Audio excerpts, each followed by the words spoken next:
সোজা এভাবে কেটে দেবেন। সমান হয়ে গেল না? এখন আপনি চিকন চিকন করে আপনি কাটবেন। এরকম লম্বা লম্বা থাকে এরকম জুলিয়ান, হ্যাঁ জুলিয়ান সবসময় লম্বা চিকন, ঠিক আছে এইভাবে। আর পেঁয়াজ একটা আমাকে 4 ভাগ করে দেন। হ্যাঁ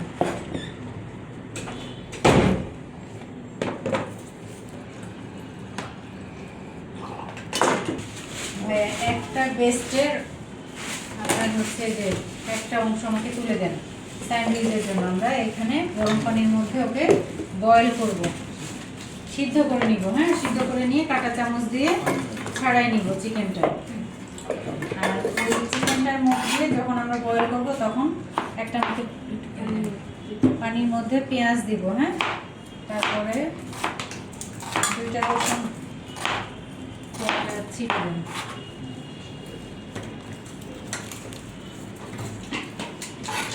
এখানে গাজর আমাকে একটু এইটুকু কিউব কাট করে আমাকে দেন, যে পানির মধ্যে দিব।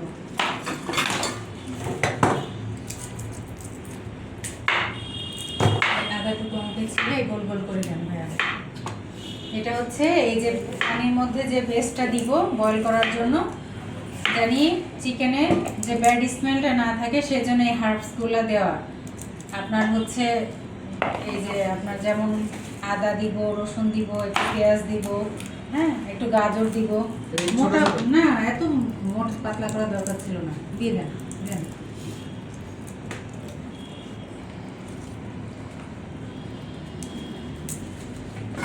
আর সরে দিয়ে দিব বেস্ট।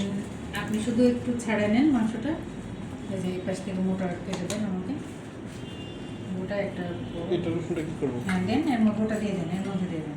এবার আদা টুকু আমাকে ছিলে এই করবো।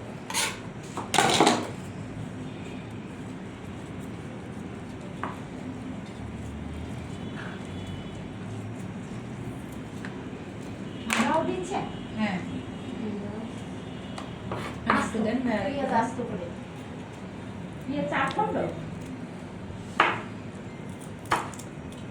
বাকি যেগুলো থাকবে সব আমরা হচ্ছে ইয়ে করবো, জুলিয়ান কাট করবো হাড় থেকে ছাড়াই। পেঁয়াজ, রসুন, গাজর, মুরগি, আদা। একটু সল্ট দিয়ে দিব। হ্যাঁ পারলে একটু গোলমরিচের গুঁড়া বা আস্ত গোলমরিচ দিয়ে দিবেন এটার মধ্যে।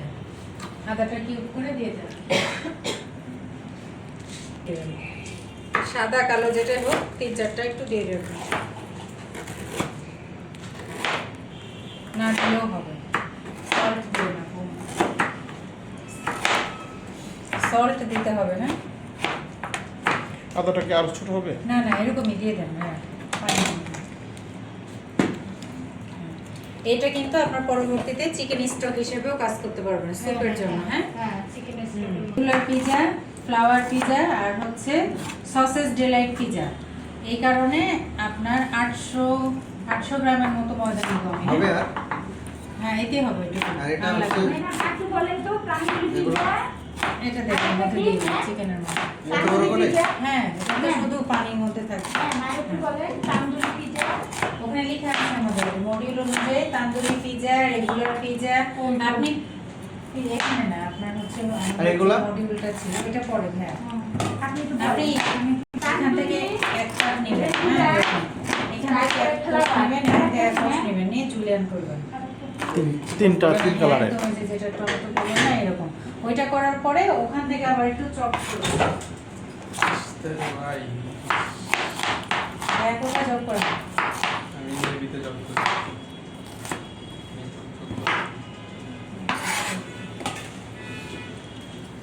গাজর কি চপ করবো নাকি জুলিয়ান করবো? আপনার ফাইন চপ হবে, ওইটুকুই হচ্ছে একদম।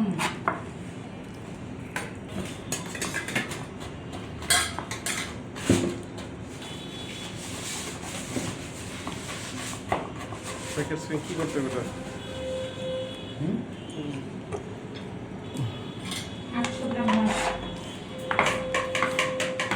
কোনভাবে কাটতে হবে শোনা?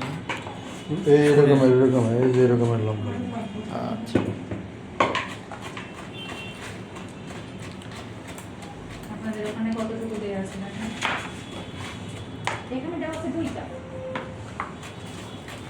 তিনটা ডোর দুইটা।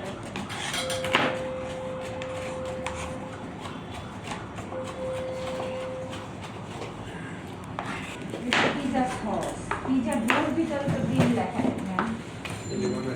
না দিলেও হচ্ছে, না দিলেও হবে, একটা দেন, দিলে ভালো একটা দেন। এটা এই যে স্যান্ডউইচ করবো লাগে না না। ভালো আছে। ইস্ট দেন ওখান থেকে। 2 কাপের জন্য কতটুকু ইস্ট ছিল ওখানে লেখা? 2 কাপের জন্য 1 কাপ আছে। এখানে আমরা 2 চা চামচ দিব। ওখানে দেখেন তো মেজারমেন্ট কাপে।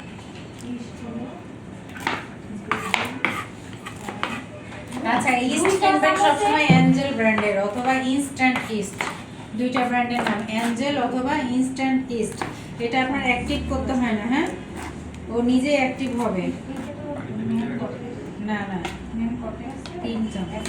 আচ্ছা, এটা রাখেন। এখন ইস্ট যে পাশে দিব ওই পাশে সল্ট দিব না, অন্য পাশে সল্ট দিব, না হলে ইস্টের কার্যকারিতা ক্ষমতা নষ্ট হয়ে যাবে। এটা করবেন না। আপু এটা আর করা লাগবে? না, এরকম হচ্ছে, এইভাবে আপনি ক্যাপসিকাম করবেন 3টা কালারের, হ্যাঁ। ওই যে ক্যাপসিকাম এই আলাদা আলাদা রাখবে? কতটুকু হবে? ওইটা সল্ট কতটুকু? 1.5 চামচ দেব না। 1.5 চামচ।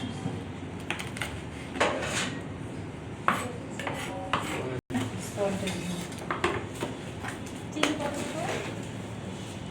চিনি ওখানে কতটুকু লেখা আছে? ওই কাপে? 1 চামচ। এখানে 3 চামচ, এখানে ময়দা বেশি, ওখানে যা আছে ওই পরিমাপে করবেন, হ্যাঁ। হ্যাঁ হ্যাঁ সেটাই।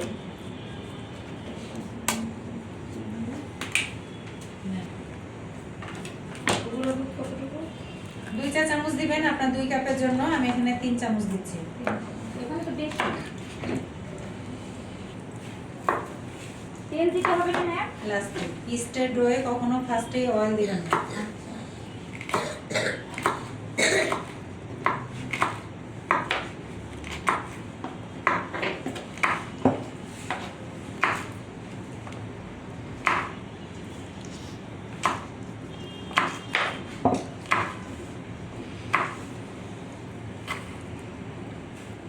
ফার্মেন্টেশন হতে হয়তো 1 ঘন্টা লাগতে পারে, 1.5 ঘন্টাও লাগতে পারে।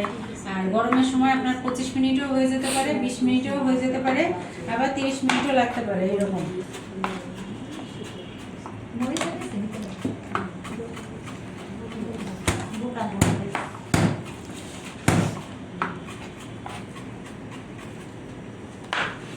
ঠিক আছে না? হ্যাঁ,